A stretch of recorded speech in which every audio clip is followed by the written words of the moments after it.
we would like to ensure a clear understanding of the program and its guidelines. Therefore, we'll be reiterating the key guidelines during this session to ensure clarity and alignment among all participants. For easier identification, we request you to rename your Zoom display name as college short name hyphen your name. All participants will remain muted during the session. You will be allowed to unmute only during the Q&A.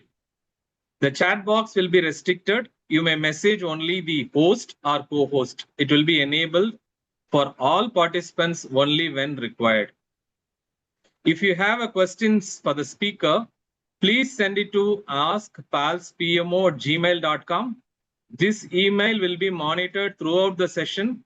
Remember to include your name and college short name along with your question. So another way to ask your questions by using the raise hand option to interact directly with the speaker during the Q&A. The attendance link will be shared in the chat box. Please use the registered email ID to mark your attendance.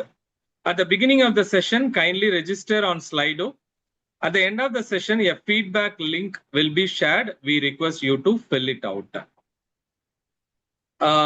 Before getting into the session, so we will have a pre-event Slido quiz to understand the basic understanding. So it's like a fun quiz only.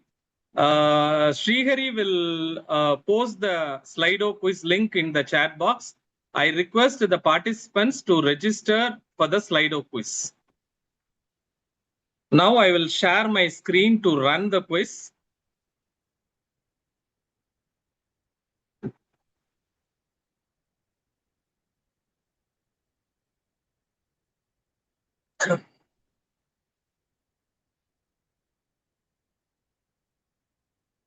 Srihari? Yes, sir. Are you posting it? Yes, sir. Yeah. Okay. So first,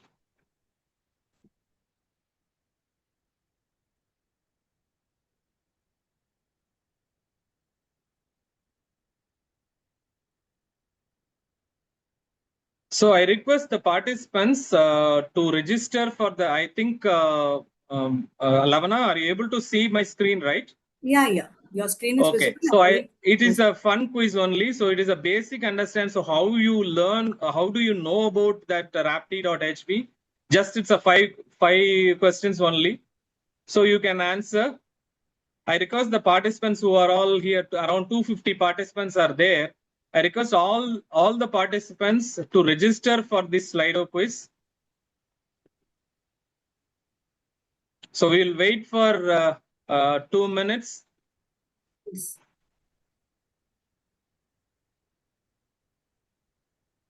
So you answer the Slido quiz through your browser. You can see the screen, but when you answer the question, you have to answer through the browser. Don't answer it in the chat box or Slido chat box or something like that. Okay. So around 21 participants have joined.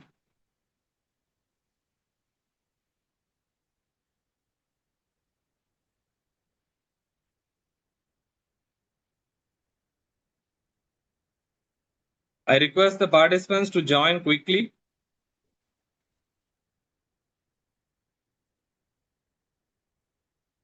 Because we have a eminent speaker is there, so he will tell the story about his entrepreneurship journey. So I request the participants to join quickly to finish this pre-event quiz.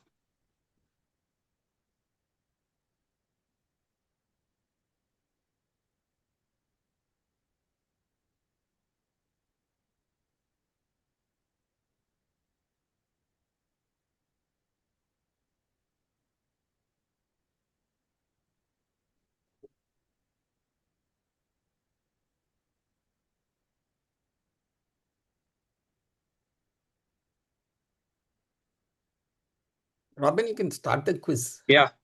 Okay, I'll move to the first question. People can keep joining. Yeah. So before today, how familiar were you with Raptee.Hv?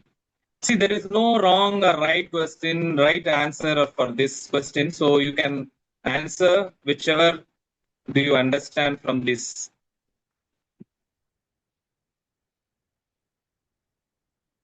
You have a 25 seconds to answer this.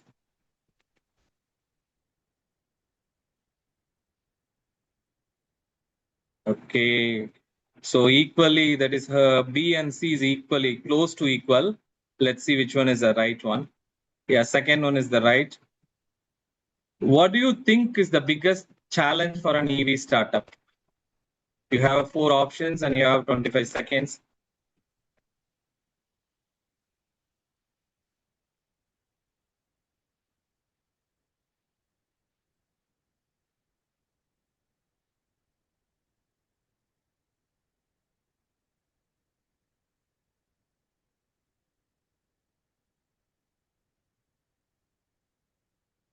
Okay, again B and C. Okay, B is the right answer. Third one, which quality is most important for a successful entrepreneur? So this is very, very important when you are having an entrepreneurship journey.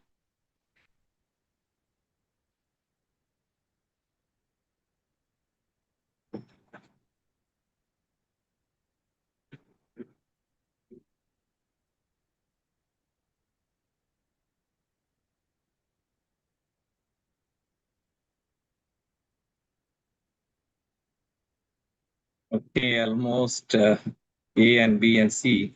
Okay, C is the right answer.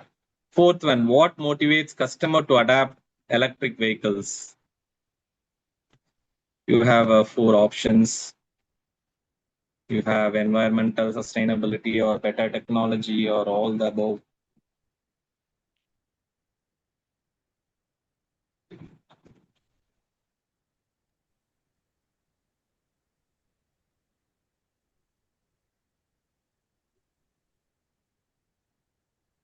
Okay, all the above. Yes, that is the right answer. Fifth one, what do you hope to gain from this session? So why you want to attend this session like this, the question is.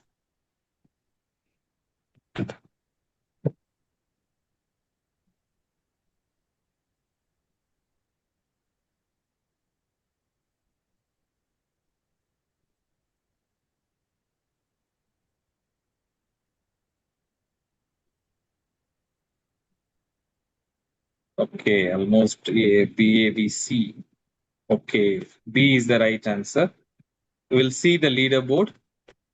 Okay, Atish, I don't know which college, and Krishnamurthy second, and SMBC Priyan and VTU Mysuru. That is very good to see VTU Mysuru. Mysuru is also participated, and this Abhirama Sundari. So congratulations for all who have participated this quiz. I'll stop share my screen. Now I request Ms. Lavana to introduce the speaker. Lavana, over to you. Thank you, Robin, sir. Thank you all.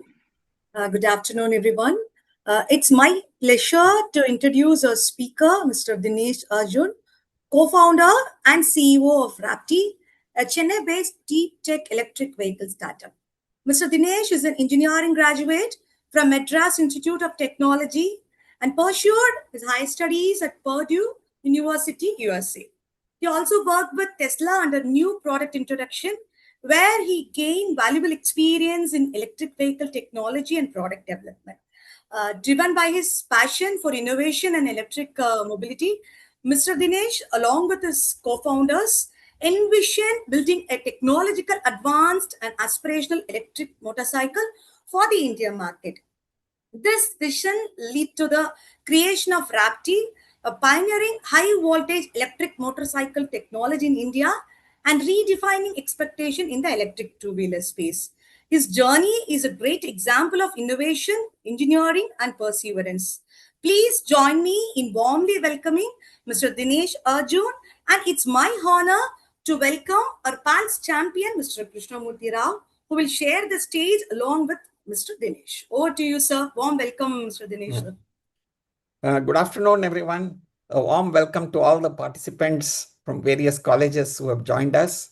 And of course, to our chief guest, Mr. Dinesh, and to my colleagues in PALS. So this is our first program in the Innovation and Entrepreneurship Tower of Pulse. As you know, we do a lot of programs over the year, and our programs are open to everybody in the college who is or even who is not interested in entrepreneurship. Everybody can attend and everybody will benefit. There is no restriction of any branch or any domain or anything. Every student and faculty in the college is welcome to attend our programs. So with this, we are inaugurating our programs for the year.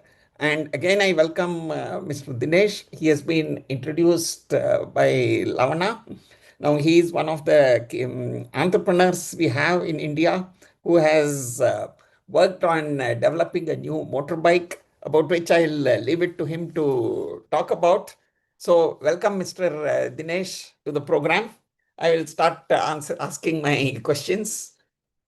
I will lead the discussion with questions and ensure that the right kind of subjects are discussed, and you get to know what the students actually are looking for in this session. So to start with, Dinesh, you can talk about your early life as a student, as a college student, what you did in engineering, what you did later, and how did it lead to what you are doing today? Can you just give a heads up on that? Absolutely. No, thank you so much, sir. Before we start, maybe a couple of quick points. Thank you so much, Pal's team, for having me. Thanks, Robin, sir, for coordinating. Thanks, Lavana, for that introduction. Thanks, everybody. We already have about 400 people on the chat here. Thank you so much for joining. Thank you so much for listening in today. Before I start answering Krishnamurti's questions, I just wanted to give you a gist of who I am. I'll just put up a picture of what we make. This is our motorcycle. I don't know if you guys have checked out what Raptee is and what we do. We are an engineering company that today has started motorcycles. We started out as a 4-engineer company. We 4 co-founders are engineers from Chennai who wanted to kind of solve for a problem. We've been at this for the last 8 years. Today we have a beautiful motorcycle that we're delivering in the streets of Chennai and Bangalore right now. We're the reason that I think I was relevant to kind of kick off this series of discussions is, interestingly, we're a company of about 250 people with an average age of 22. So we have a lot of freshers, lot of people who are straight out of engineering who've kind of started working with us and designed, developed the entire motorcycle. The motorcycle that you see in front of you, everything right from the battery pack to a motor to a controller is all designed, developed here in Chennai by a bunch of young engineers who graduated not too long ago. So I hope that this is kind of an inspiration for you as well, not just my journey, but everybody in the company, the 250 people who are working in our company on what we've been able to achieve. We're now competing against the big brands across the world to put up a product on the field and deliver it to our customers. So with that, just taking a step back again, thank you, sir, for asking that question. I'm a Chennai boy by background. In fact, all 4 co-founders of Raptee are Chennai born and raised. I did my schooling in SBOA in Anna Nagar, and then went on to do my undergrad in Madras Technology. I interestingly do come from a family of automobile engineers. My mother and father are automobile engineers. They are also incidentally from MIT. Mom was one of the first women automobile engineers from South India. So automotive definitely runs in the blood, but neither of them really ventured into automotive or entrepreneurship as a career path. Mom went into government service. Dad went into academics. I do know that a lot of people, a lot of professors in this forum also are aware of my father. He used to work with Savita Engineering College before he retired. So that was my journey. I would definitely say I was very entrepreneurial throughout my life. I always wanted to do something of my own, but started many small ventures, right from a small yoga class to a computer sales venture to then Today I run three entities, including Raptee, one in automotive manufacturing, retail, and then now Raptee, which is again a full-fledged OEM. So that's a quick brief about my journey.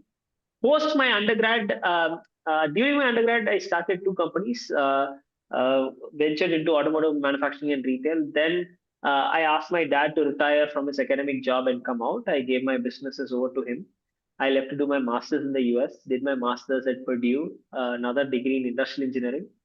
Then that is when I got an opportunity to work with Tesla as well. I was handling two production lines at Tesla. Then I decided, hey, probably the best time to move back to India and start up something. We'd already been kind of brushing on the idea of Raptee at that point in time. Decided, okay, we'll move back. Since 2020, we've been full time on this. So that's me. So that's very nice. Thanks for giving a self-introduction also about your company and about your product, which I was anyway going to ask, but you answered it. The next thing we would all like to know is that what actually motivated you? Of course, you said you talked about your family being in the automotive arena, but what motivated you to get into motorbikes and that too EV motorbikes? Sure. So I think honestly, it wasn't that, hey, I also want to make a motorcycle, I also want to make an EV. Like I said, the four co-founders who started this, including myself, we wanted to do something bigger than just joining a full-time job and doing something small. We wanted to see, hey, is there any interesting problem that we can solve? In fact, when we started Raptee, it was never going to be a commercial venture. We just wanted to figure out, can we do something to the EV industry? Because what we saw was the motorcycle market in India was very big compared to the scooter market. Today, India sells 12 million motorcycles, but only 6 million scooters. But back when we started, everybody who was making EVs was only making scooters, right? So we wanted to understand, why isn't motorcycles being electrified? Is there something that can be done there, right? Is there any specific engineering reason why motorcycles are not being electrified? And that's what we wanted to start with.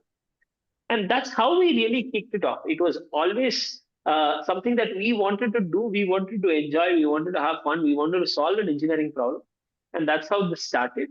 In the process, we kind of built out technology and we decided, hey, this is a beautiful thing. We've developed so much technology. Why can't we actually make a motorcycle out of it? And that's how Raptee came to be what it is today. Very good. How did you choose the name Raptee? Any specific background for it, or it was just a random selection? Sure. So I think the context is, at that point in time when we actually chose the name of the company, the vision was not to make a motorcycle, it was just to make subcomponents. So we didn't really put too much time and effort or thought into it, which I think was a good thing. But what Raptee came out of was electrified raptors, the dinosaurs, the animals.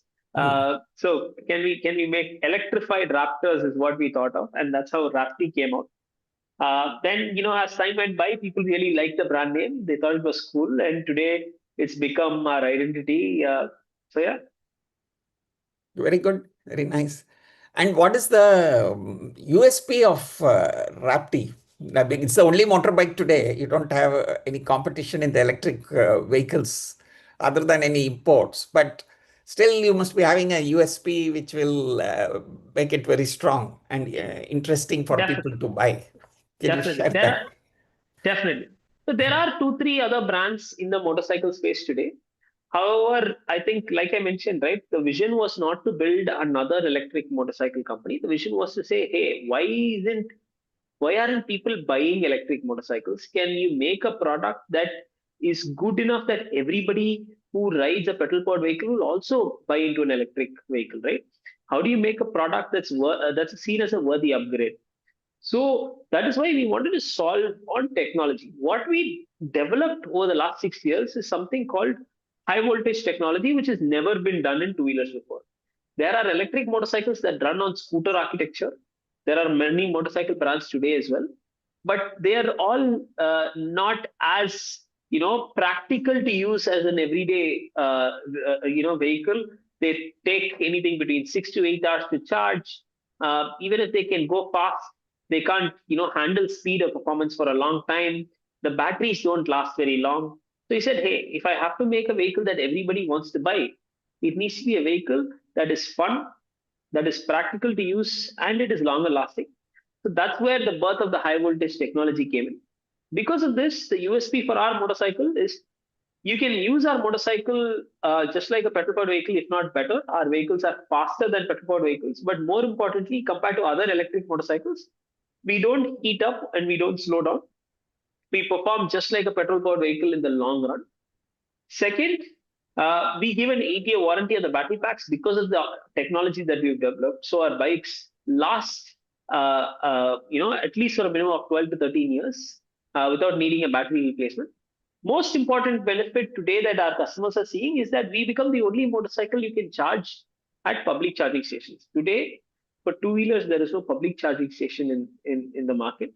You can only charge electric two-wheelers at home or at work in a socket, and it takes 6 to 12, 15 hours. We can plug into a Tata charger, a Mahindra charger, a Mercedes charger without any adapter or any charger, and just plug it in 20 minutes, you get a full charge. So these are our USPs. Very nice. And how fast will your motorbike go? What is its pickup rate? How fast can it travel compared to other vehicles? Sure.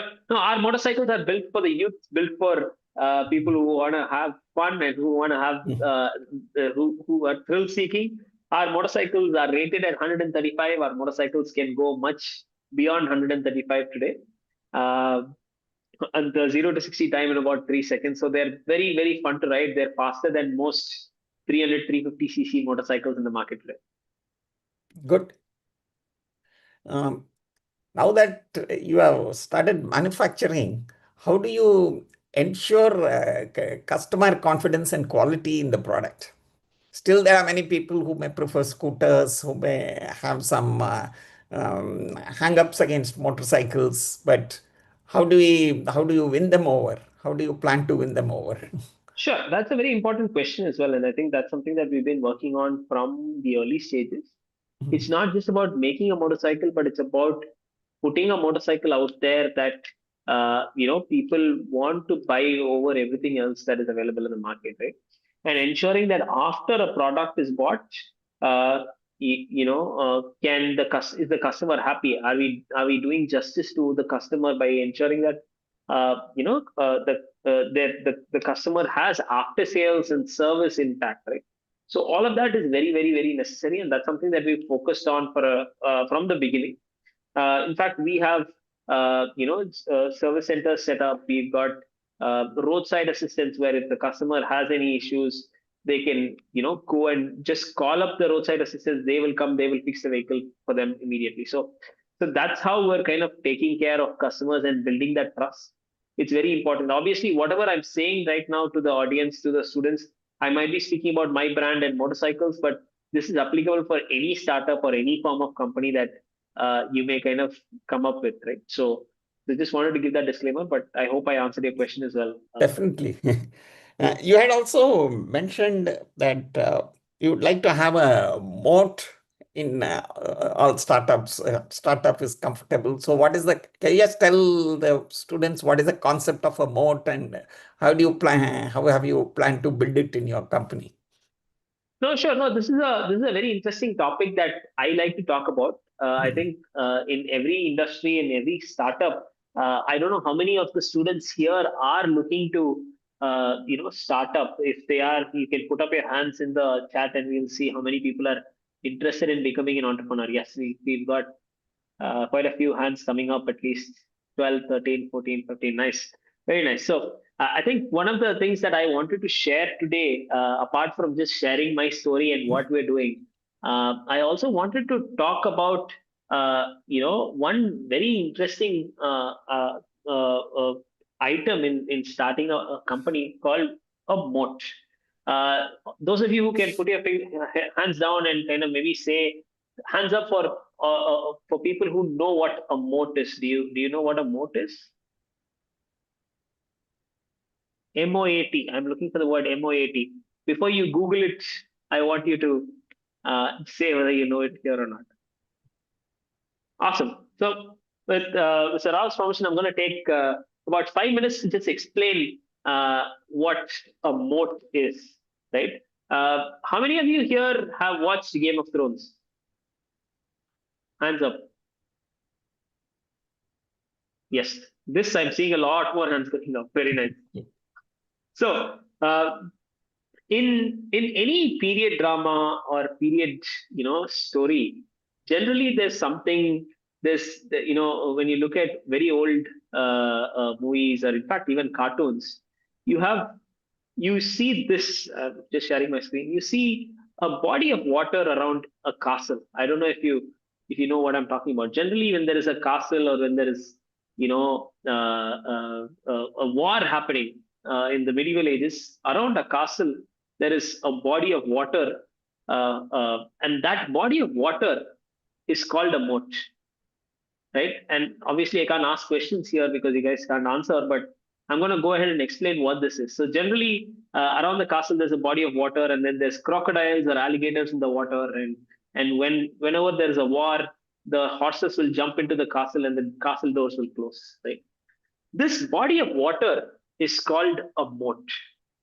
What it is the first line of defense against any enemy or any competitor. In a very similar way, Mr. Warren Buffett says a moat is very similar in a startup or in fact any company. What is that one thing that you're building differently or you're doing well that prevents somebody else or some other company or some other startup from taking your product away or your customer away, right? And this is a topic that I'm very, very, very fond of speaking, and I'm going to go a little bit deep to explain. So what a moat in a company essentially means is, how do you ensure somebody does not take your customer away? And this moat can be in different ways, right? For example, let's take Royal Enfield brand as an example, right? What is Royal Enfield's moat? What prevents Royal Enfield sells so many bikes every day, but today Honda is there. Honda's making big wing. There are other motorcycle brands who are trying to make. Harley Davidson has also come with cheaper vehicles, but why are they not able to sell so much? Royal Enfield's moat is their brand. They've created a brand so well that anybody who wants to buy a Royal Enfield will only buy a Royal Enfield, right? That's that's one definition, or that could be one type of moat. For example, I'll talk about Raptee. Today, Raptee's moat is, a lot of people here might question, hey, there are so many people making electric motorcycles. What are you doing differently?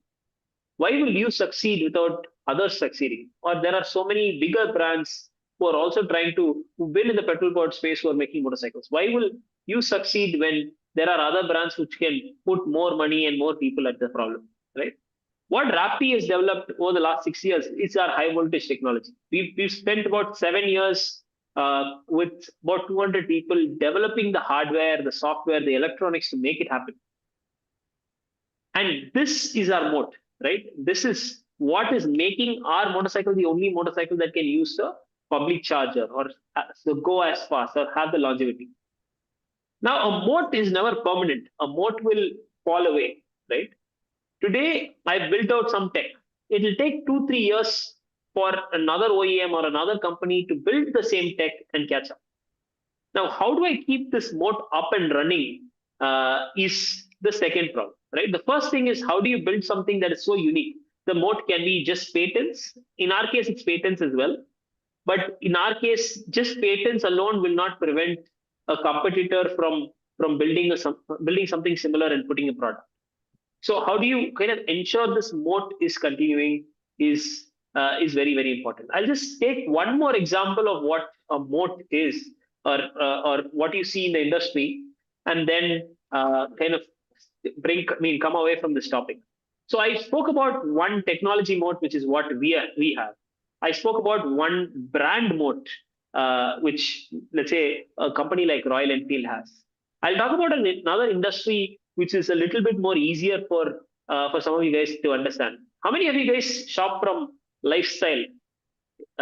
Here, hands up. Nice.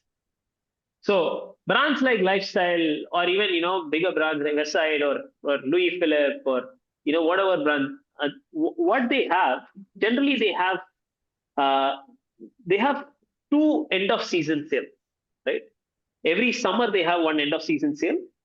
Every winter they have one end of season sale, right? Is there a way that they can answer, sir, if I ask the question, or they can't?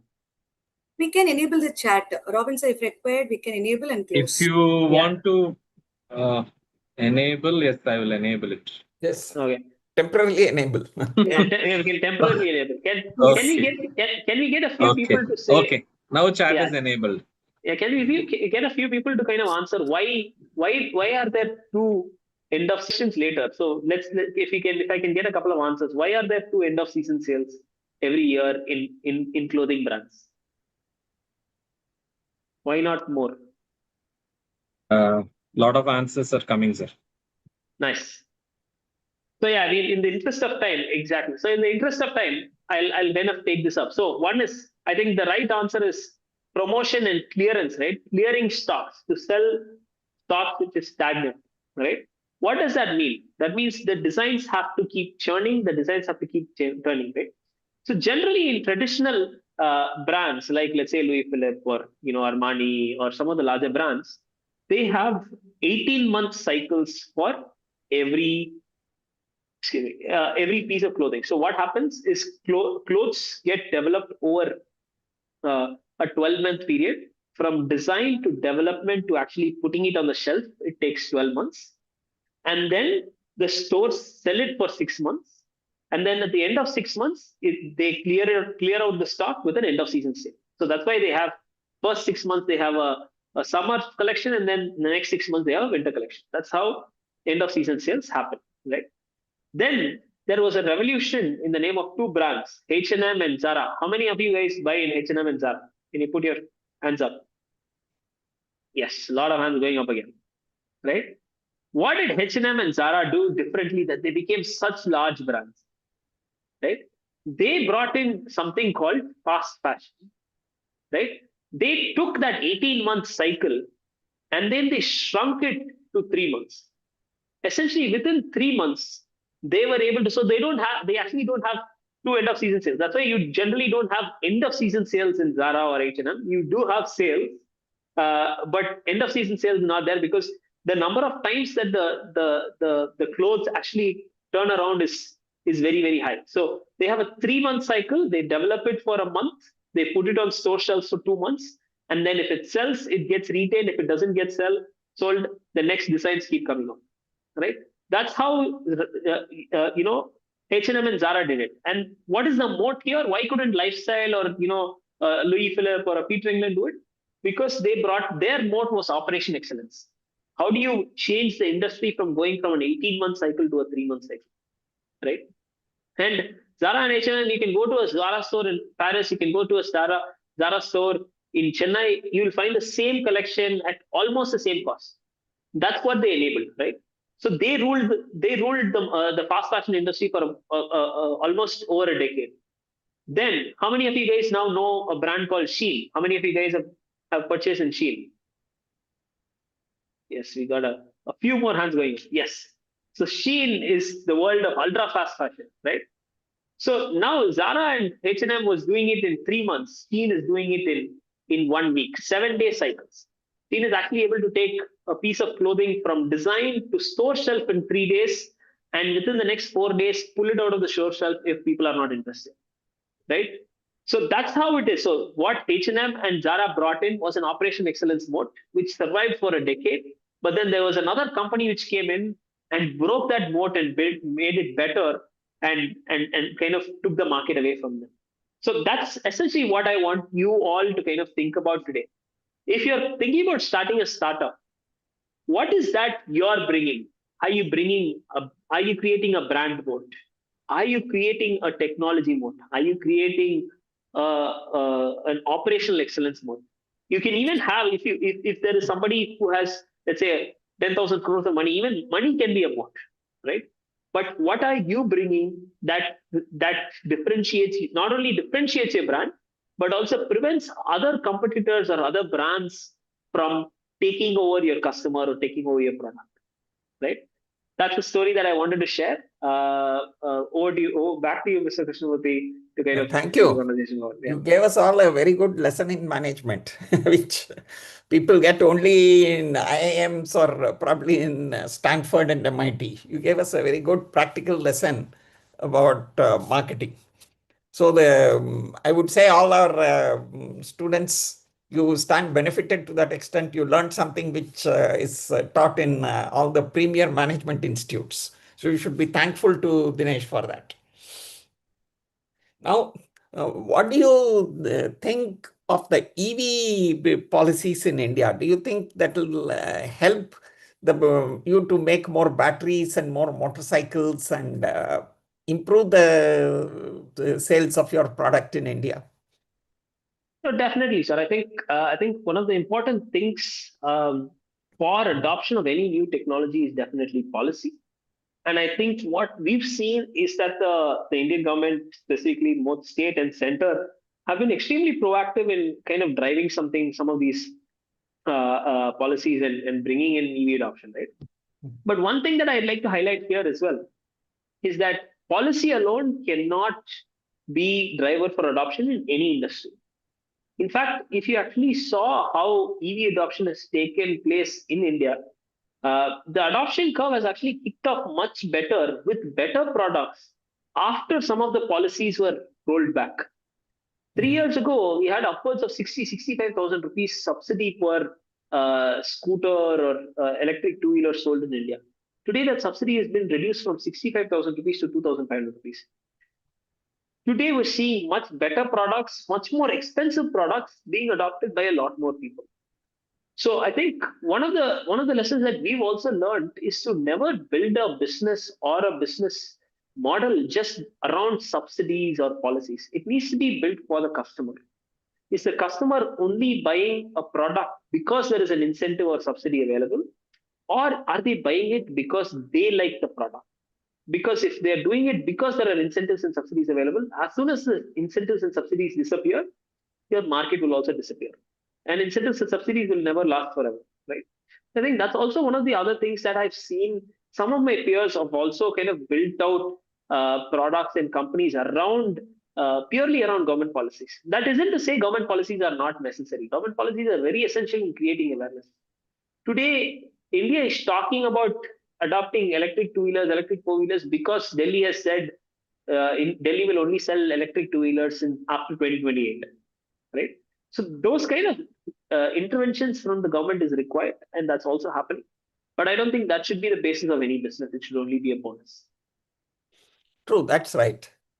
But how do you see the other global or political issues which could affect your business? Like, for example, the Chinese controlling the minerals and the lithium import issues. Do you see those affecting the future of your vehicle? See, I think one thing is, I don't think you can do away without exports at all. I think whether it's China, the US, or the Middle East, irrespective of what you're trying to import, there are going to be every industry. We live in a globalized economy, and every industry has, interdependencies on many other countries. One thing that we've done at Raptee is, because we were trying to solve for why electric motorcycles are not existing, we actually built a lot of components in-house, right? Unfortunately, most of the electric two-wheelers today use a lot of electronics that are imported largely either from Eastern Europe or mainland China for major operations, right? Today, we make 100% of our electronics in-house in India. Only component that we're importing, unfortunately or fortunately, is the cell itself. Today, for battery cells, unfortunately, there aren't proper supply chain. There's not a supply chain that's been set up in India just yet. So till that is set up, it's going to be a challenge. I think that is coming up very soon. But I don't think that's a big problem of worry. Really, you do have many other areas that you have to innovate in. You have to kind of work on and develop before you even get into geopolitical issues. Uh, you think about China as a seller, right? They're selling some technology. They want to also make money, right? They're not going to say, "Hey, I will not sell you and I will not make money," right? If China does that, there's going to be another country which is going to come up and do that. Today, lithium-ion battery manufacturing is available across the world in smaller quantities. The minute that one country says, "Hey, I don't want to supply," the next country is like, "Hey, okay, I can get that supply." The only problem would possibly be costs or at a slightly more premium. But I don't think that's something that we should be worried about. Very good. Assures us a lot that you are making your own components. Because if China says something, everybody shivers, what will happen next. So we don't want to be worried about it. But I would also like you to share how do you work with your other suppliers and others in India? How do you develop them? How do you work with them? How do you persuade them to work for you and ensure you get a good supply chain? So that's also very important, in any entrepreneurship. Definitely. The entrepreneurs have to learn to work with others. It's a world of partnership today. It's not me alone. So Definitely. how Raptee is developing and cooperating or getting them to cooperate with you, the other people in the supply chain. Absolutely. No, it's a very important question, sir. Specifically in the automotive space, because the industry is kind of managed by very large MNCs, it's very difficult for a small player to enter compared to some of the other companies, right? Some of the other industries, right? And it was very difficult for us as well. One of the cool things that we've been able to achieve um, over the last years is that we've been able to get some of the same suppliers who supply to a a Bajaj or a TVS to open up and say, "Hey, okay, yes, we will support you. You're doing this well. You're doing something interesting, and we will support you," right? And it's taken us a journey. We've been ridiculed. We've been laughed at. We've been told, "Hey, you're a small guy. You don't have any capital. They have so much money and power to kind of deploy. What will you do? How will you make an electric motorcycle, right?" But I think interestingly, the ecosystem has really helped us.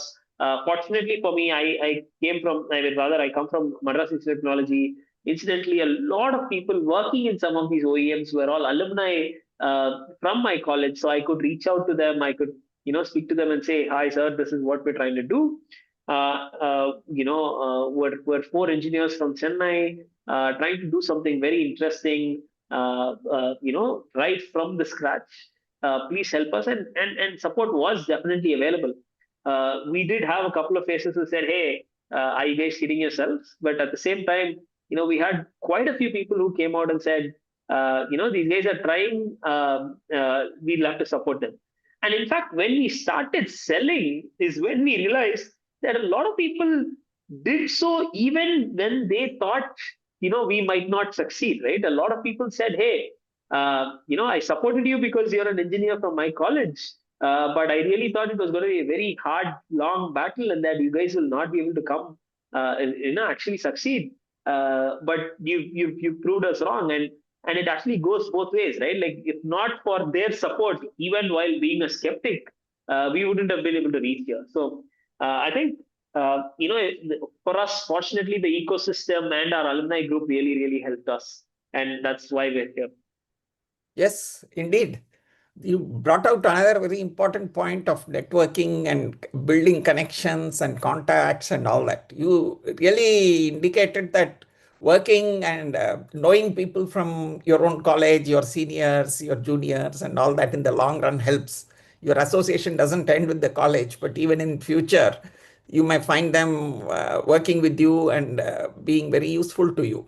So that's something I think we should tell our students how important it is to build connections with your alumni, even when you are in college, how to talk to them, how to build connections, maintain connections, and make use of them in future life. Probably you could share a few things that you did to get this going. No, absolutely. I think fundamentally, sir, I am a person who likes to talk, who likes to connect, who likes to speak. I think this generation, though I would not consider myself too old from the generation. I'm about 10 years older than some of the people in the call today. I think they are actually doing it much better. I think they have interpersonal skills that we were never taught to even learn. Right. I think we were always focusing on primary education and ensuring that we get the fundamentals of engineering right. We definitely lost out on soft skills. I think today this is my sister is still in college. She goes to CEG as well, and the type of soft skills that she has and the ability for her to speak to new people and make friends and make connections is phenomenal. I think that's going to be a very important skill set for for people to kind of venture into not just entrepreneurship but anything for that matter, right? Even if you want to succeed in a role, in a job, in some company, I think that's going to be very important. And I mean, unfortunately, I actually did not was not this outspoken. During my college days, I feel like I was very reserved and I could not be an extrovert. That's something that I've learned to kind of change over the last 10 years or so. But I think it's a very important skill set on to just, put your fears away and just go ask people, hey, what are you working on? What are you doing? How can I help or how can I learn something from you? I think just fundamentally, just networking, making friends, meeting new people is very important in whichever industry you are in. Thank you. That's a very important thing for all our student friends to know how important it is to network. Um, you had also mentioned another thing that you did succeed on so many fronts, but also that it wasn't very easy. You had hinted that for every time there was also some people ridiculing you, rejecting you, and all that. So, could you also share how much pain you had to go through to get each success? Like each success doesn't come on the first shot. It's very rarely that it happens. To get that success, you have to climb so much of mountains, so many struggles you have to do. So, could you share with us how much of struggles you had to do on an average to get one success in your journey? Yeah, I think success needs to be kind of very differentially defined because we've just started sales. Our success is still not there. The only way that I will say that I'm successful is if I'm able to push 15% of all electric two-wheeler purchases to electric, whether they buy my bike or some other bike doesn't matter. If I've convinced people to say, hey, an electric motorcycle can be more fun to ride, better to use than a petrol-powered motorcycle can be, that is my success, right? And I think I'm at least 5 6 years away from that success.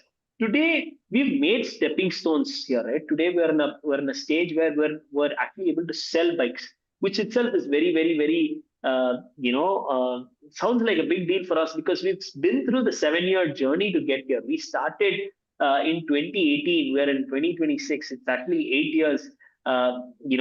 For us to kind of get from a concept stage to incorporate the company, develop the technology, test the product, get it certified, and then deliver. I think in this, there's been different types of challenges. I wouldn't say failures. There've been a bunch of challenges that we've definitely faced. I think the most important of which is capital, right? Like we're a company that has been developing tech for the last 7 8 years, which means we need a lot of money, that we have to pay salaries, we have to develop tech. And we've raised, again, though I come from I'd say, a fairly upper middle class family, we don't have capital to kind of build a company, right? So we reached out to investors and raised capital. We raised close to about 100 crores of external capital so far. And fortunately for us, they all came at right moments. But just to give you an idea, we've been close to bankruptcy at least 6 times in the last 5 6 years. Where one of the most recent was not too long ago, and I don't want to talk about it, but we were very close to saying, "Hey, I'm sorry, we can't keep the company afloat. We can't pay salaries. We have to shut down because we couldn't raise money." Thankfully, at every step of the way, somebody came in, somebody supported, somebody said, "Hey, we'll give you a little bit of capital to kind of stay afloat," and then larger capital comes in and then bails you out of the problem. Right? That's obviously one of the challenges. Second challenge also is, I think, from a technical point of view, we're trying to kind of do something that's never been done before, not just in India but globally, right? High voltage in motorcycles as a solution to the problem that we're trying to solve was never done before. So we also did not know whether it will actually get there. Will we be able to deliver on what we promised, what we thought is achievable, right?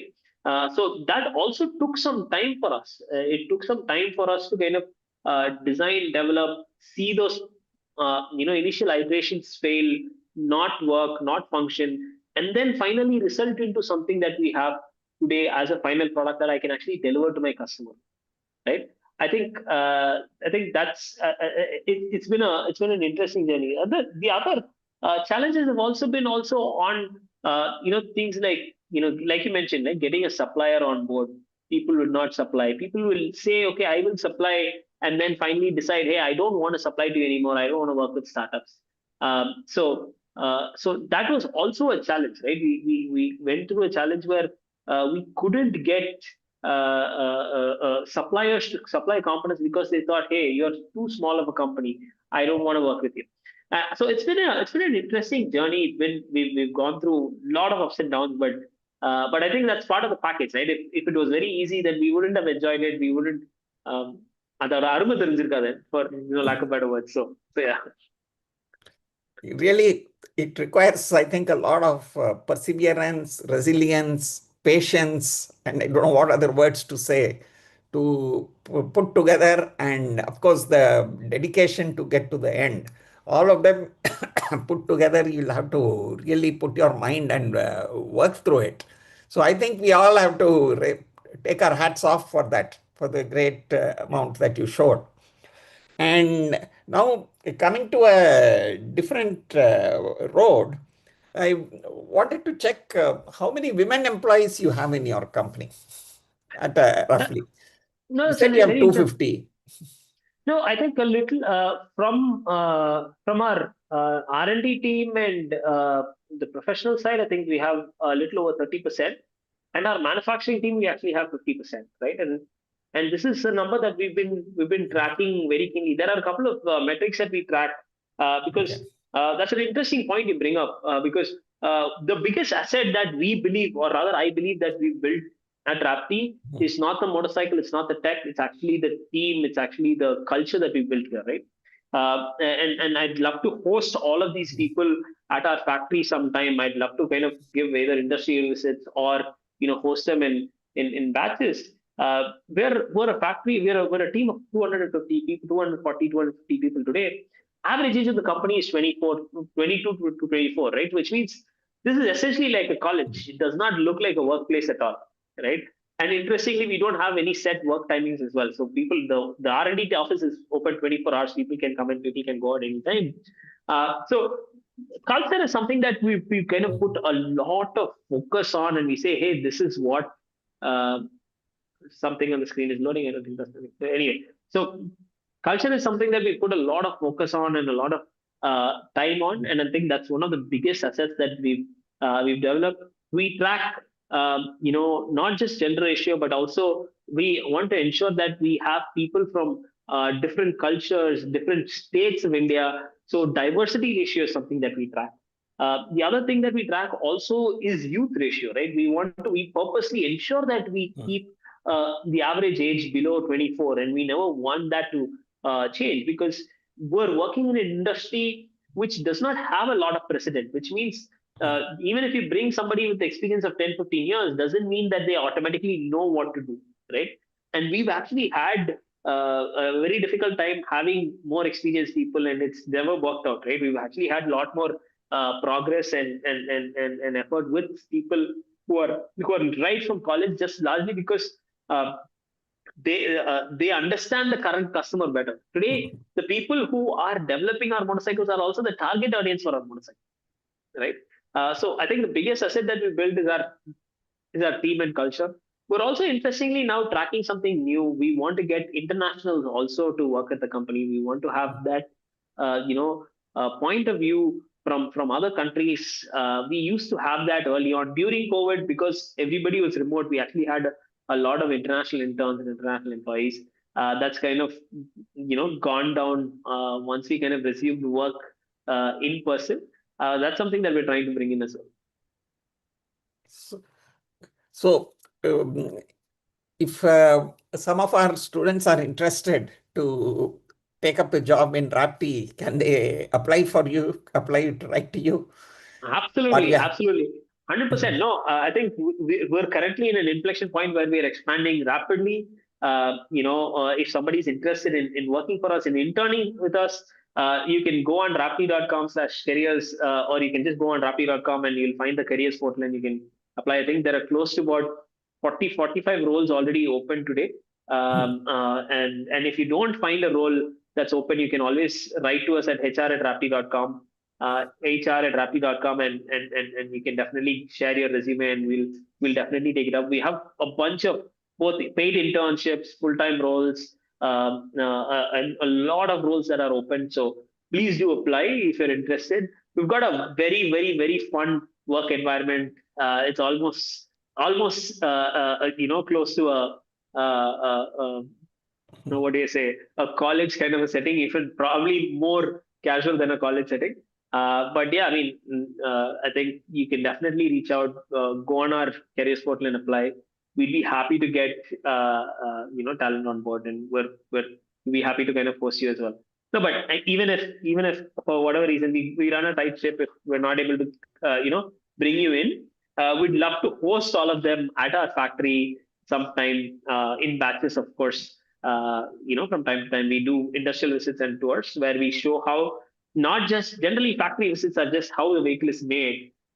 Here, the factory visit is, right from how the vehicle is designed to engineering to electronics development to validation to actually making the motorcycle, making the battery packs. We make our battery packs in house as well, and finally wrapping it up with a test ride. We can do that as well. We'll keep that in mind, Dinesh. A lot of our students want industry visits, so we will come back to you separately on that after finding out the interest. But thanks a lot for being so liberal about it, and it motivates us a lot to visit industries and learn from there. And I had a lot of questions, but you have actually answered a lot of them proactively. So, what do you suggest to students to become entrepreneurs? What qualities they should build? What they should do when they are students? Like you also came through as a student.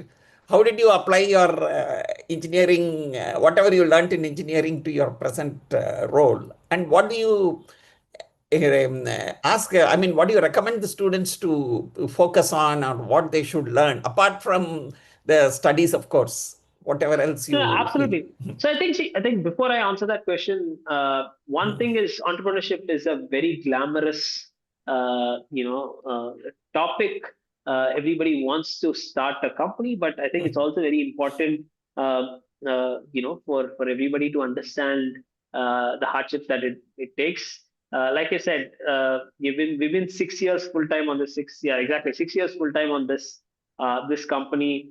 The four co-founders coming from very different income backgrounds. Last 6 years, we've not taken a salary, right? And this is our full-time job, which means, we've all our everyday pleasures are something that sometimes you have to cut down. You have to ask your parents for. Yeah, I'm 31 years old. I have to ask my parents for money, even if I want to go out and eat, or rely on my wife. I got married very recently, right? So these are all real challenges that you face, even if I would consider ourselves as reasonably successful in the startup world.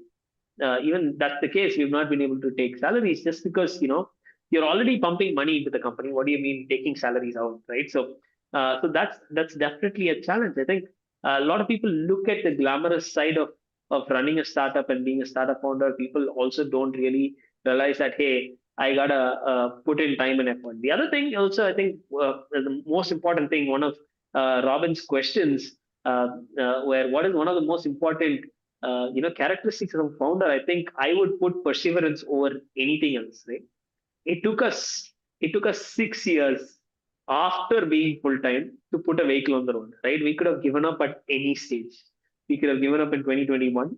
We could have given up in 2022. I was making reasonable money in Tesla. I was making reasonable money in my other companies. My co-founders were also making money elsewhere. My first co-founder ran a machine shop. Puneet was working at Wipro at a very high salary. He's from NIT Trichy, so he got placed at very high salary. All of us, or any one of us, could have given up at any point in time and said, "Hey, I can't do this anymore. I gotta, I have a family to take care of. I need to do this." I think that's something that a lot of people don't really look at or consider. But that said, I think that's the part. That's part of the fun, right? Part of the fun is uncertainty. If I know what I'm going to do tomorrow, then there's no fun about it. Today, I have no idea what's going to come up tomorrow or what problems I will solve, and that's part of the fun, and that's part of the thing that makes entrepreneurship so exciting to be in. So I think that's what I would tell people. The next thing also is about, why do you want to be an entrepreneur? Do you want to be an entrepreneur because it sounds cool? Or do you want to be an entrepreneur because you're really solving for something, right? If you just want to say, hey, Nano, a startup founder, I also want to start up something, just for the sake of doing it, I don't think that makes sense, right? Is there a problem? For example, in our case, that's not why we started. We really were just looking at a problem statement and we said, hey, can we solve for this? Having no commercial intent in mind, right? When we started Raptee, we had no commercial intent in mind. In fact, we didn't even incorporate it as a company. We started in 2018. We incorporated only in 2019. We came on board only in 2020 as full time, right? So there was no commercial intent. The intent was, hey, we are passionate engineers. We want to solve for an engineering problem. We're seeing எல்லாரும் scooter பண்றாங்க, ஏன் motor cycle பண்ணல? Can we solve for that? Can we solve for why electrification is not happening in motorcycles, right? I think that's what is important, and it can be in any industry. It can be in industry like clothing. It can be in industry like entertainment. But what is the problem statement that you're solving? Is there somebody who has a problem that and will pay money to solve for that problem, right? At the end of the day, I think one of the most important things, and this is also another challenge that we face when we were part of our college and coming out of our college with incubation centers as well, is that a lot of people right out of college also don't understand that, hey, a business, whether you like it or not, business by definition means you have to make profits. You have to make revenues, you have to make profits, right? And a lot of people even get that basic thing wrong, right? Like, it can't just be about blind research. It can't just be about research. You can do research for a while. Like, for example, we did it for 6.5 years, but at some point in time, you have to see that, will somebody pay for this? Will somebody pay for the solution, right? And we've had a lot of challenges, especially with the academic community, explaining this, and I'm just bringing it up so that it's easier for everybody to understand. But that's also something that's very, very important, right? Like, when you're starting a company, is there a pathway to generating revenue and then pathway to generating profits as well? Otherwise, you're not really doing a startup. You're either doing a hobby or you're doing charity, which is not technically entrepreneurship, right? Which is also fine. You can have your own hobby, you can have your own charity, but that's not entrepreneurship. So I think it's very important to kind of really clear up on what are you doing and what is that you're interested in doing, and then start building on top of it. Very nice. That's very good. The other important thing that we should share is what's the importance of knowing finance, mathematics, some basic maths and all that. those things are taken as very insignificant things when you do engineering because they don't affect the engineering courses. But going forward, when we get into life, when we get into entrepreneurship, then all these things become very important. How important is finance? Just like you said, all companies must look at how they make revenue, how they make profit, but how they treat their finance, that's also very important, isn't it? Absolutely, sir. I think it's very, very important. It's really necessary to kind of know what the fundamentals of that. You can't be a CA, right? Like a CA is a CA. You can't know as much as a CA, but you need to understand what the fundamentals are at least. I think that's very, very important. Even if you don't understand, I think you should be open to learning it. I think is all I'm saying. Because I have seen a lot of entrepreneurs who don't understand finance. They don't know what is costing, what is unit costing, what is unit profitability. All that we have to teach them. So I think that lower level of financial consciousness people should get. Generally, even in life, isn't it? Other than this. Okay. So Absolutely.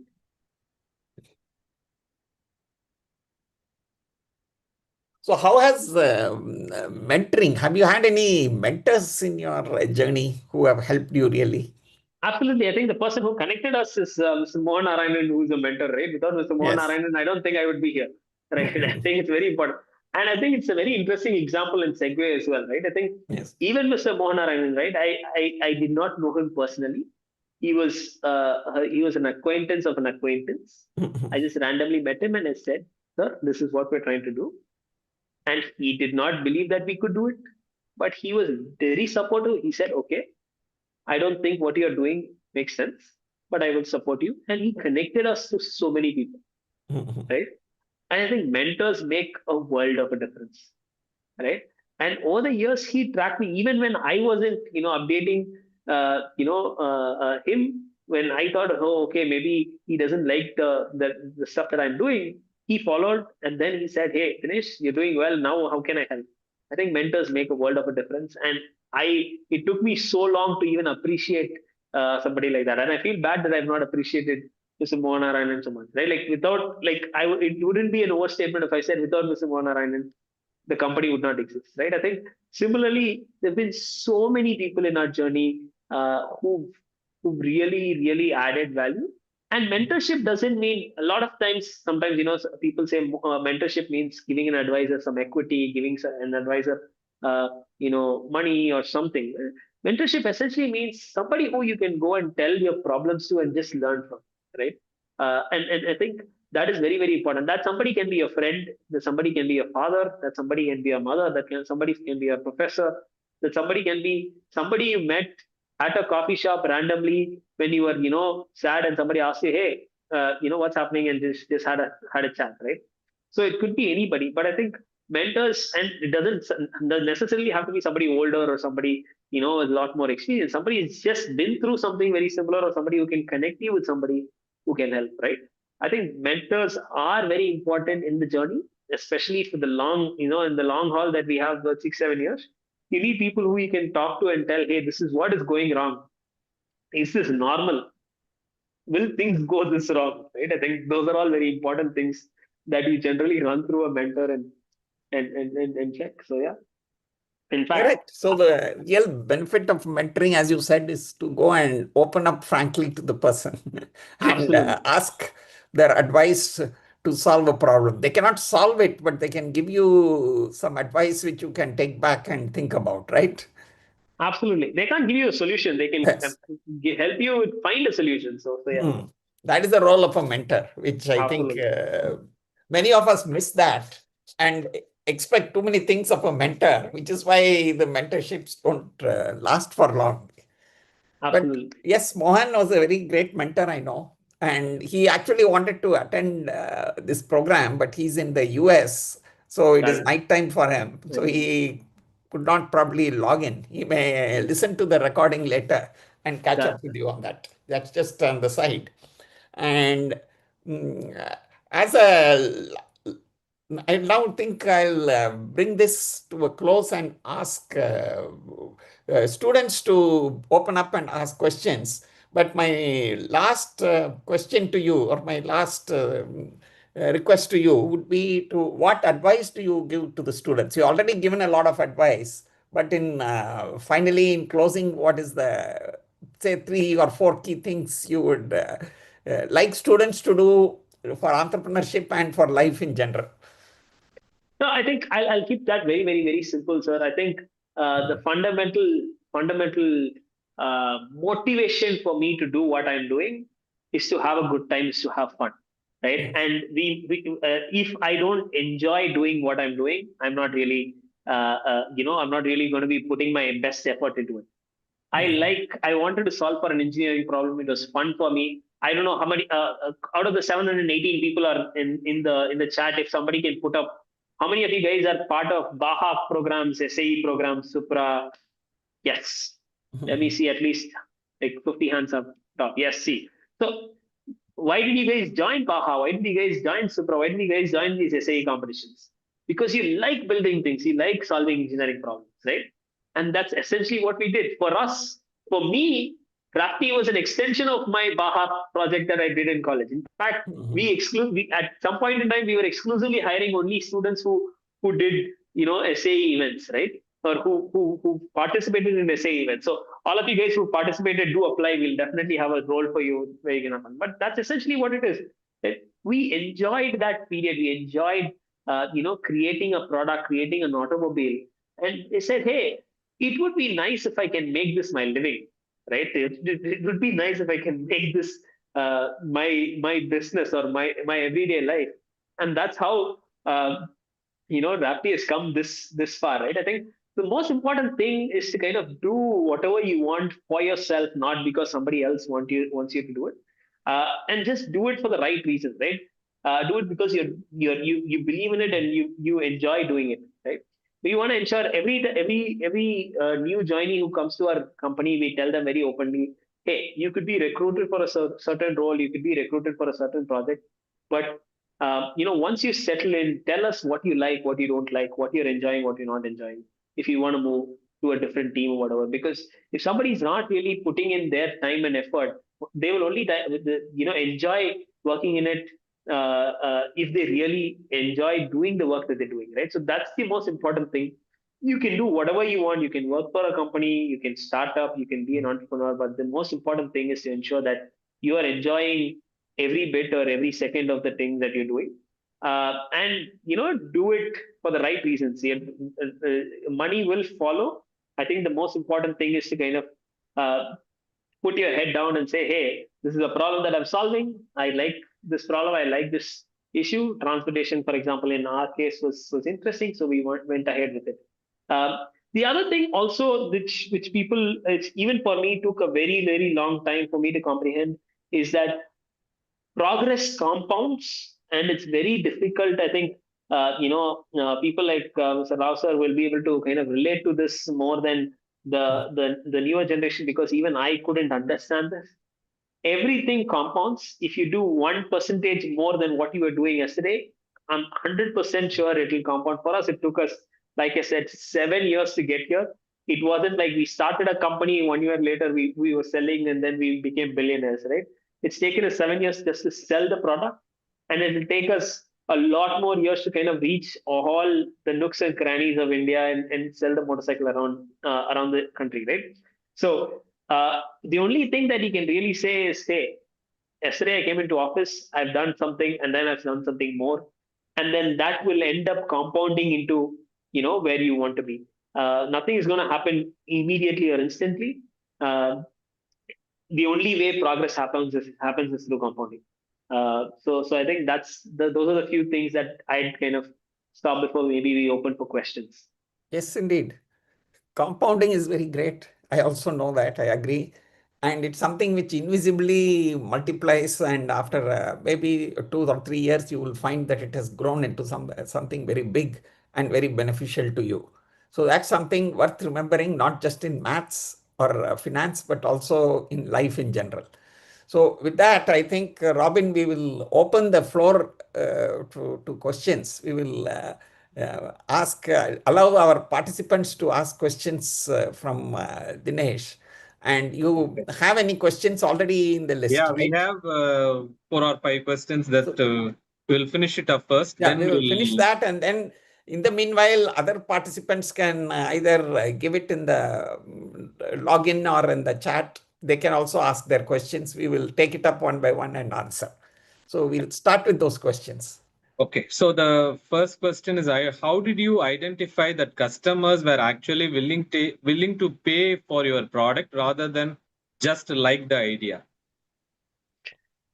So it's a difficult question, 100%, and I appreciate whoever I think raised that question. I think it's very cool that you've raised that question. It's a very difficult question.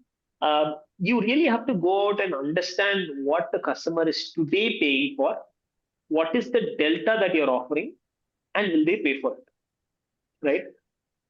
Unlike the scooter space, we already had precedents. People were already paying for electric scooters. They were also paying for electric cars. People were not buying electric motorcycles. So it wasn't that people did not buy it. It was just that there were no products in the market. So for us, it was very straightforward. We are not solving for, convincing a customer to buy into electric. People are already convinced that electric is the future. We were trying to solve for why electric motorcycles did not exist, right? So I think there's a lot more nuance, right? At the end of the day, I'm a motorcycle company, correct? But what is the nuance that you're solving for? What is that in that motorcycle company? What are you solving for? Right? It's not just I'm making another motorcycle. Right? So that is kind of how you break it down and see, hey, will this work? The next is some of you guys might have heard of 2 or 3 other motorcycle brands in the industry today. Today, Chennai were the highest selling electric motorcycle brand already. We just started sales 3 months ago. We're already the highest selling electric motorcycle brand beyond a lot of other people. I think I attribute that to we've got an amazing product, absolutely. But I think the reason that I attribute that is because we as a company had a sense of which area, which cost, which standpoint, which performance point do people want to spend money on, how much can they spend, and how much are they willing to kind of give up to buy a product. And I think that is one of the biggest things that we cracked, right? Which wasn't the case for many other OEMs. Right. So that's I think that know-how made a big difference. I hope I answered that question. Okay. Second one is how did they manage to arrange 100 crores? That means you managed to arrange 100 crores initially. We didn't arrange 100 crores initially. We raised 100 crores over a period of 7 years. Right. We started raising capital in 2019. We just closed 100 crores in capital, out of which also, by the way, only 60 crores is equity. The rest is loans, which we have to pay back. There about 30 crores in loans and 10 crores in grants.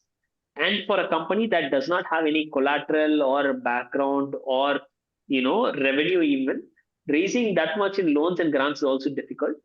So we spoke to the government. We in fact raised loans from the central government. We raised it from Department of Science and Technology. We went and said, hey, we're building something that's never been done before. And if I'm saying that in an OEM space, in a two-wheeler space, everybody will laugh. They'll be like, there's so many people making electric two-wheelers. Who are you kidding? Right? We had to sit down, explain why we're doing differently, and then say, hey, we're worthy of getting money from Department of Science and Technology. And Department of Science and Technology will only fund projects like co-vaccine and space tech and lot, because they know they want to see if there is actually technology being developed, right? So yeah. Okay. Thank you.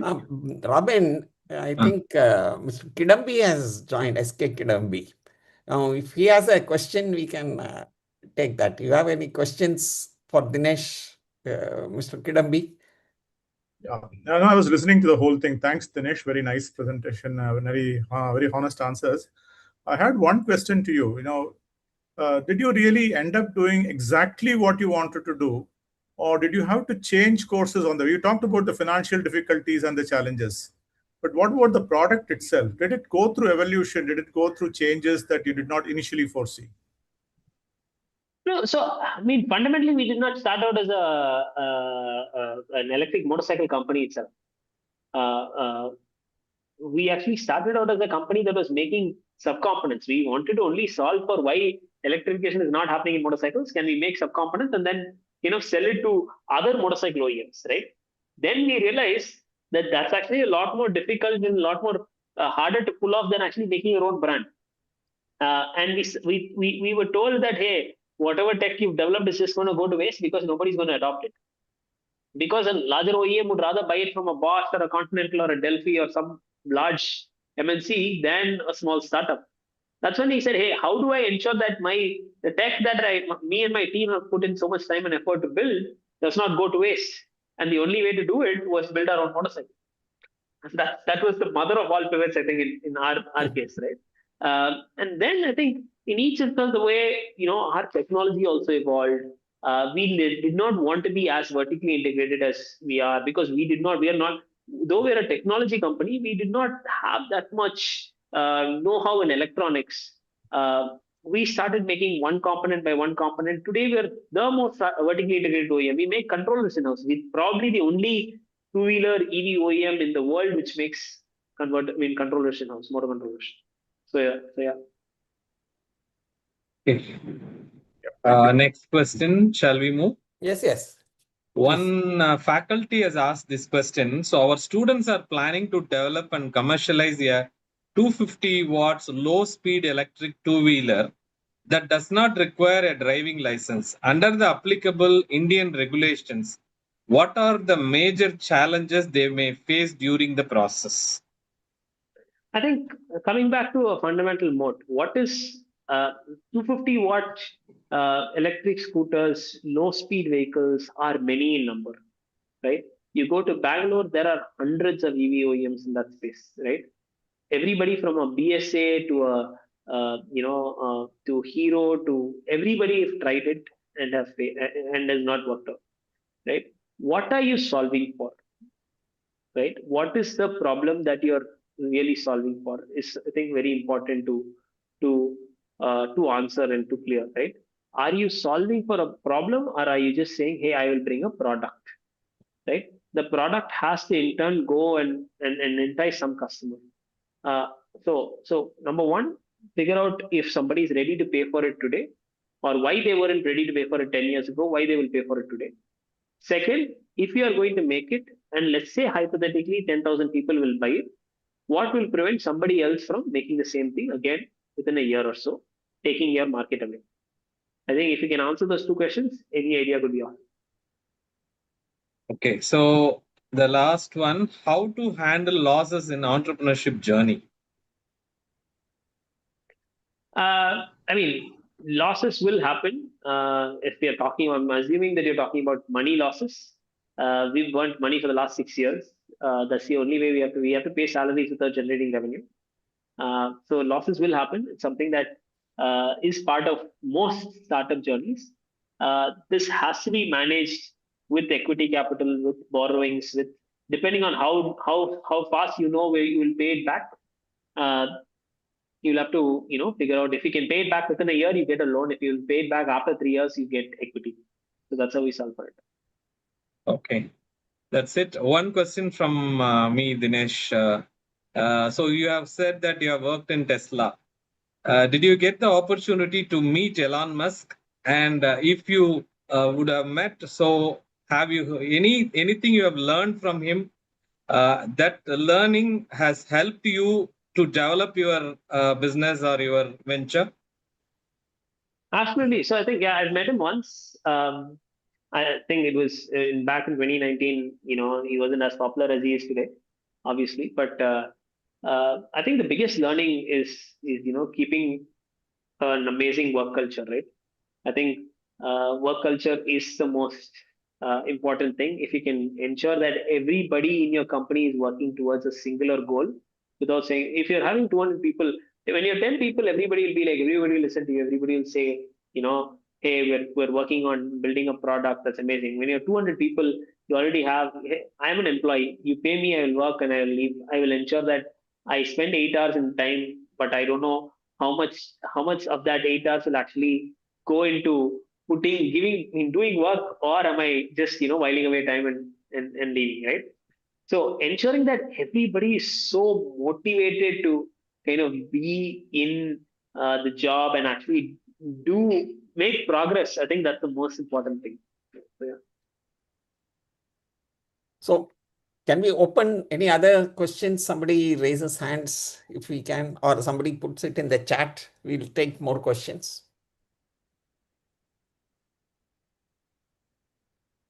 Or we will move to that, RK, we'll move to the post-event quiz Slido, then we'll come back for any questions. Then we will, Yes, sure. like that we'll do. Yeah, Okay, sure. so participants, you just note your questions and we will go to that post-event Slido quiz. Just register. I think Srihari will post that Slido quiz link in the chat box. I request Srihari to post the question quiz link to the chat box. Anyway, I'll share my screen. We'll start the quiz. Mr. Dinesh, for your information, we have added another 6 questions with your question. So, with your post-event quiz. So, myself and Vijay ma'am has added that. That is for your information. I will share that. Okay. Srihari, you just post the link in the chat box. The link has been posted, Robin sir. Okay, once again, I'll share my screen.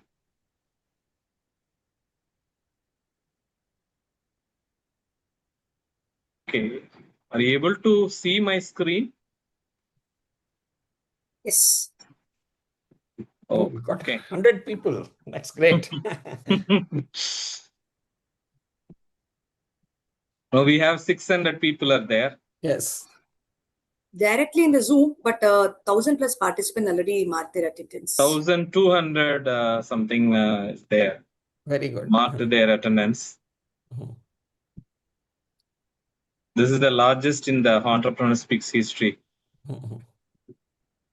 as of now.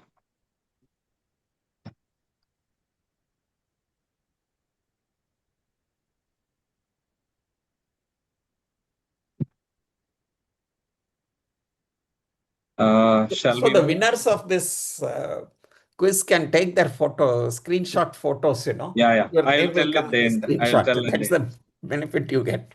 Yes, I will tell at the end. Should we move? Shall we move? Yes. Okay, your first question.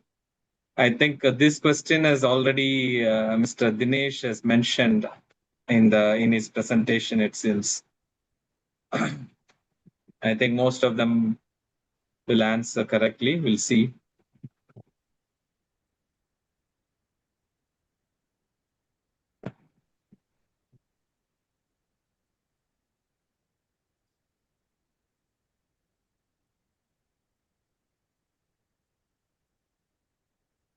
Okay, around 20% is answered. Okay. The right answer is actually B, but anyway. It's okay. B is the right answer. Okay.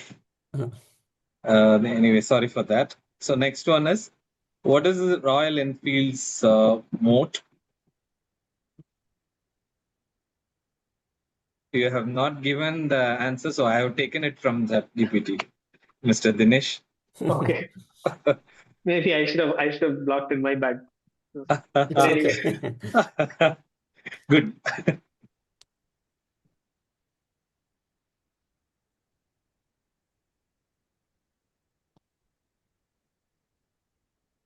Okay. Yes, that is the right answer. Third one.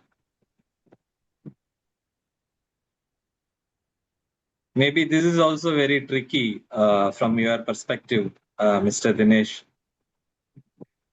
Okay. Let's see. What is your answer in that? I would say it is B. B. Yeah, But I think B I only. just gave the answer. But anyway, I don't know what you've selected as the right Yeah, answer. that is but B anyway. only, it seems. Why are you giving out the answer? Oh, we are giving Gave out the answers. answer My bad. already. Anyway, I think we still got Okay. only 70%. 767. Okay. What, according to Dinesh, is Raptee biggest asset? Anyway, let's see.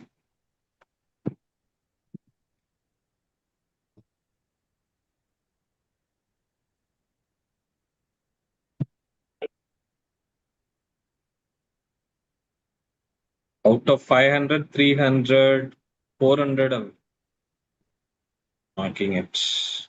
Good. Okay. Yeah, D Yes, is the correct. correct, right? Yes. What is the best way to fund a startup?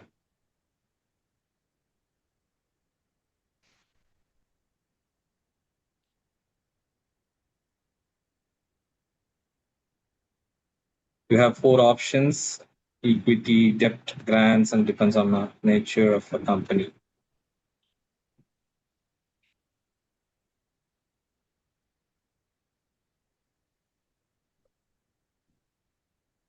Okay. Yes, that is the right answer. Answer is right, sir. Yes. Okay, just you'll see the leaderboard after 5 questions. Akila, Sara, Vincent, Satish Kumar, Surya, Hanuna, and Navya. We'll move to the 6th one. What best describes your current interest in becoming an entrepreneur?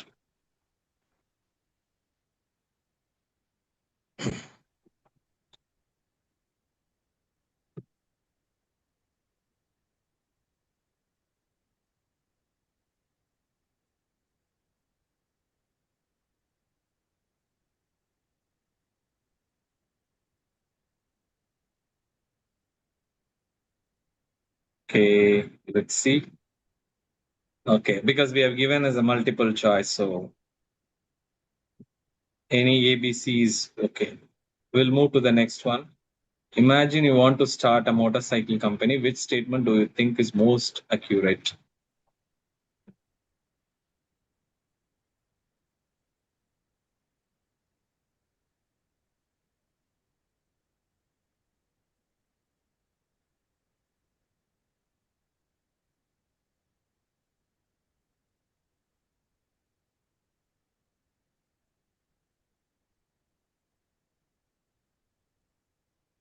Okay, C is the right answer. So when developing a new product for the market, what should focus on first?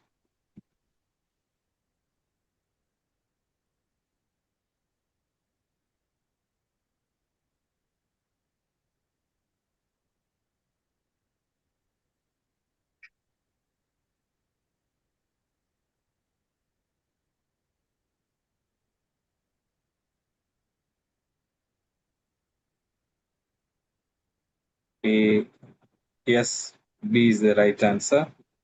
What technology readiness level would you ideally approach investors for a technology-based product?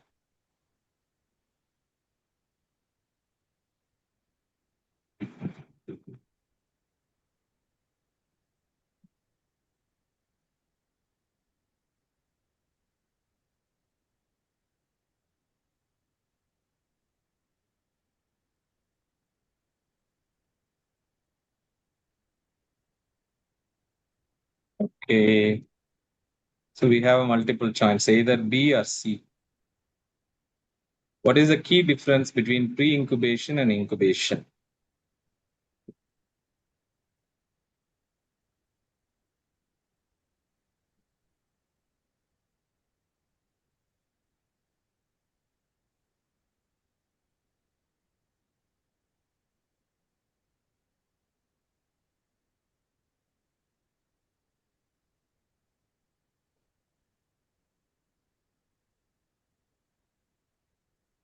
Okay.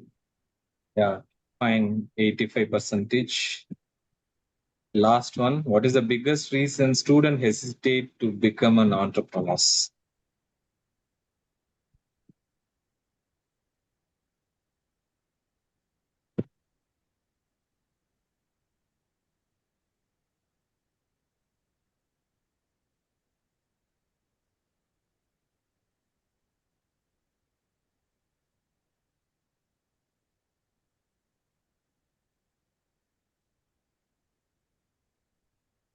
Okay, so we have a multiple choices. Let's see the leaderboard.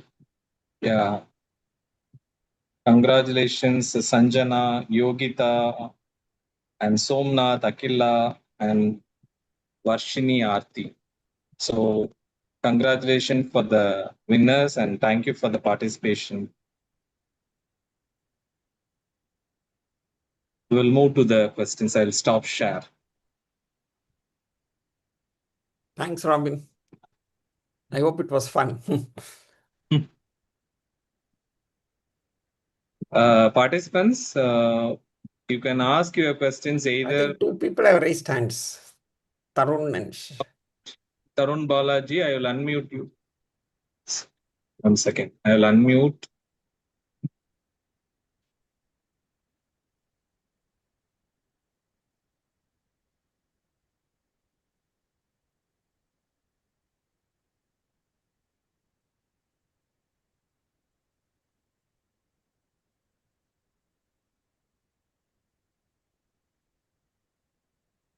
Tarun Balaji, you can ask your question. You have raised your hand.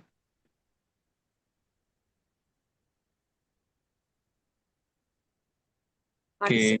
It's a great opportunity for all of you to get your doubts clarified by our expert itself. So please use this opportunity. And you can type the question also in the chat box, or you can send. Yeah, I think he's actually raised the question. Tarun Balaji, yes. Second year BTech mechanical engineering student, I wanted to ask if there was any real world technical problems or challenges that Raptee is currently facing that you could share with us if possible. We could like to understand the problem and try to work on a solution as a student project. We are particularly interested in EV technology, mechanical design, and automotive engineering. If there is any suitable problem statement you can share, we would be happy to explore it. And I mean, we always have a lot of problem statements that come from time to time. Happy to share it. You can reach out to us, reach out to me on LinkedIn, or you can write to HR with a proposal, and we'll be happy to kind of put something together and share it. We are always innovating. This is not just one product. We're already working on our next products. So we do have quite a few problem statements that we're willing to kind of share to engineering colleges that you can solve for. Absolutely, reach out and we'll do it. Thanks, Tarun. I appreciate the question.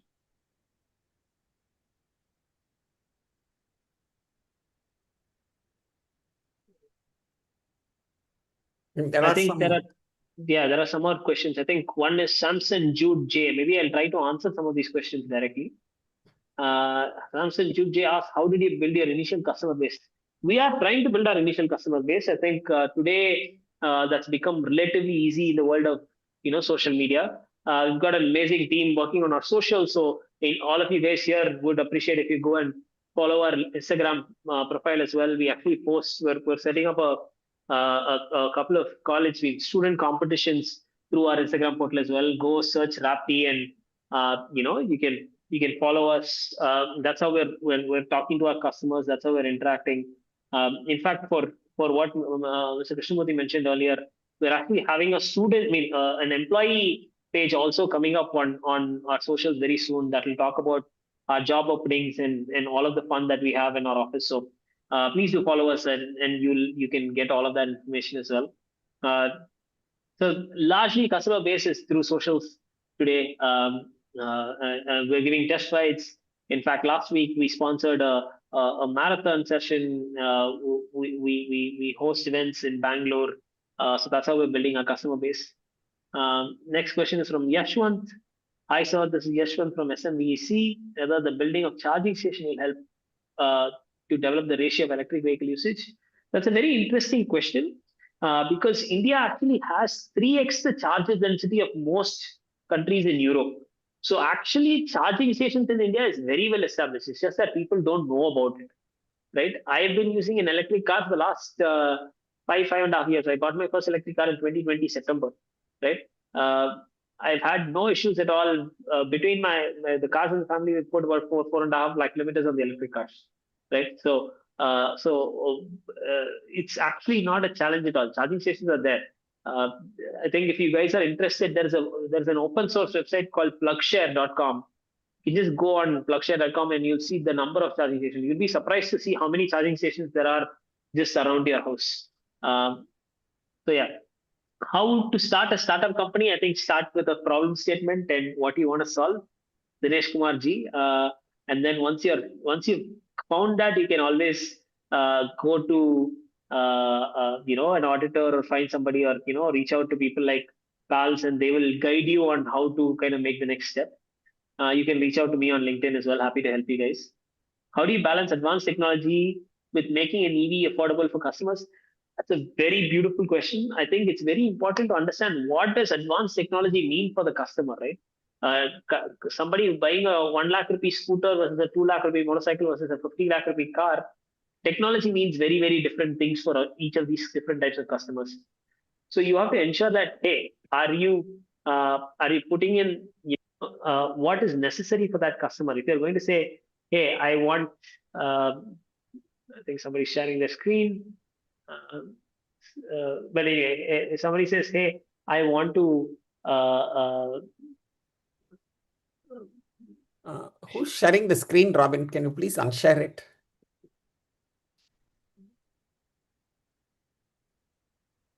Something is. One second. Anyway, I mean, it's good to have fun, guys. But it's also very, very important to kind of stay sane. But I'll keep answering the question. Thanks for making that a little bit fun, guys. But no, so I think it's very important if you're going to go and say, hey, I want to put a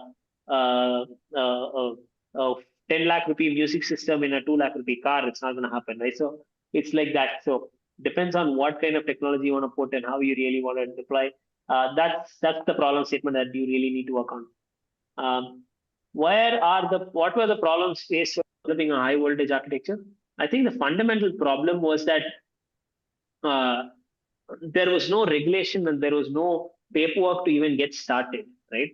So we had to really decide what regulation should we start working on, what regulation should we even write the regulation. In fact, we went to the certifying body and said, hi, we're doing high voltage in electric two-wheelers. We want your support in approving it. Luckily, we were able to lobby for it. It took us 8 months to get it approved, but we got it done, right? So there were many challenges, but from a high voltage technical point, there was just no precedent. We had to kind of develop everything from scratch.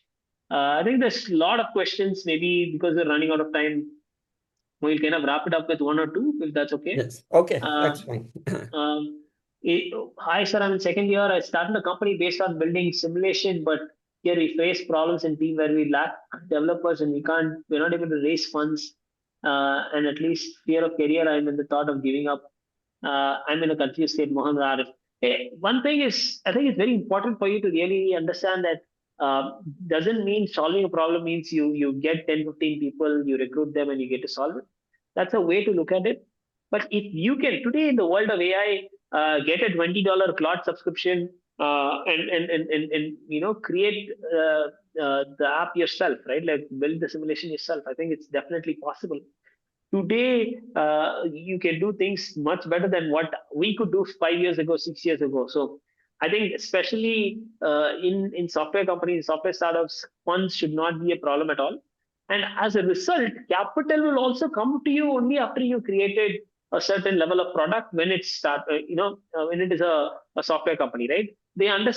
Investors understand that, hey, for a hardware company, they have to put in some money to kind of even come up with the product. But they also understand that startups are living in the world of AI, so a software company can definitely get to a certain stage before raising capital, and that is proof. Investors are also looking and seeing, hey, is this guy spending money wisely? If I give him 2 crores, what will he do with that money, right? Will he throw it away or will he spend it wisely, right? I think the way to answer that is by showing progress without spending capital.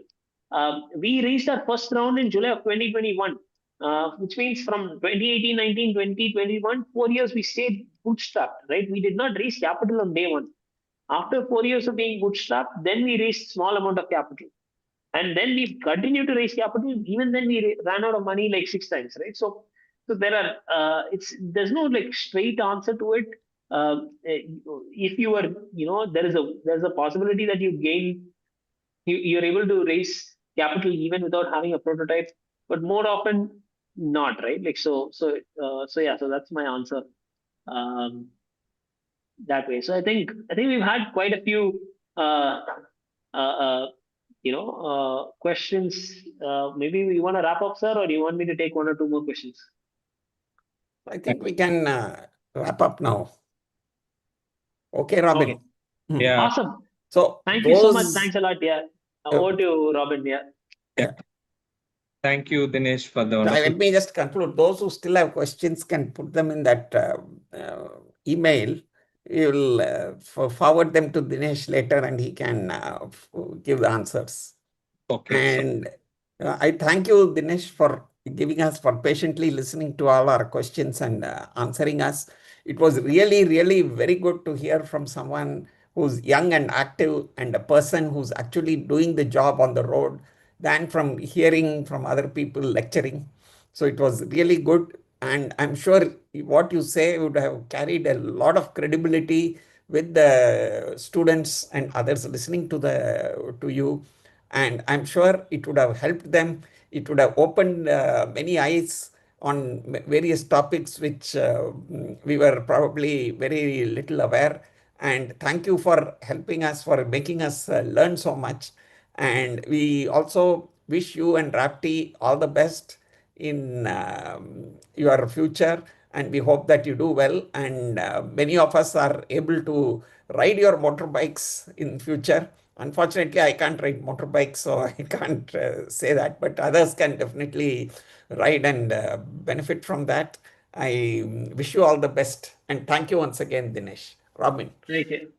Thank you so much. Yeah. Minutes. Now it's proposed vote of thanks. I request Mr. Srinivasan Kidambi, PALS champion, to deliver vote of thanks. Yeah, well, thanks. Thanks, first of all, Dinesh. It's a very, very inspiring speech. I think a lot of students would have benefited from this. I think very, very diverse topics, right from family background, how you started with MIT, and the various challenges you faced. In fact, it's a testimony is the largest audience that we had in this Entrepreneur Speak session. This is the largest ever that we had. Shows the popularity of the topic as well as the speaker. And a lot of topics you covered, right from your personal side, going from an introvert to an extrovert, covering some things like things don't go well, but you do expect help from very unexpected quarters. A profound philosophy that most of us will sign up to. Don't worry, something will come.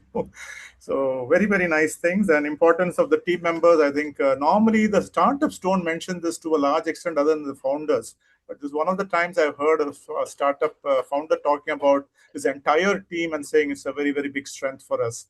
In fact, that is what is seen in the response as well. The point landed really well. And work and fun being together. Google started this with the popular slide in the atrium that they had, in their Google office in San Francisco. I think fun at work has become a very, very good norm now. I think people in the startups also follow that. And lastly, one other important point you made about the sacrifices, which I think was touching upon the right nerve for people to understand that it is not a bed of roses being in a startup. And you do see the glamorous element of being in a startup, but definitely it's not a bed of roses. And one has to be sacrificing and be prepared for hard choices, so to say. And also one important point which I noted was the hobby versus charity versus entrepreneurship. The very clear distinction. What's an aspiration? What do you really want to do? And how do you get it from that? Hopefully the students got some value of that. And lastly, remembering to mention your mentor, recalling his interactions with you and so on. And the importance of that as well. We connect very, very, very strongly with Mohan, one of our close friends and our guide in the PALS also. Thank you very much, and appreciate all the efforts that you had taken or possibly prioritized over to come for this meeting and make us, make this audience enriched more because of this interaction. And thanks to the PMO, and thanks to all the students and the faculty who have made this time, because it is a very big success in my opinion. And thanks for being here and making this happen. Thank you very much. Awesome. Thank Thanks, you. everybody. Thank you so much. Thank you, Dinesh sir and RKR sir, for the excellent interactive session. It was truly motivating and insightful. We could see a lot of feedback also. And Mr. Dinesh, the way you openly share your experience and patiently answer all the questions made the session very, very successful, sir. It's our pleasure to have you today. Thank you so much. Awesome. Would love to host everybody at our factory sometime. Would love to host all of the colleges. Thank you for that also. Would love to give all of the guys and everybody who's interested a test ride also. Thanks everybody. Hope everybody had fun. Thank you. Thank you, Robin sir, for the Thank you, everybody. Thank you, Lavana and Srihari, for helping. I'll stop recording. Yes.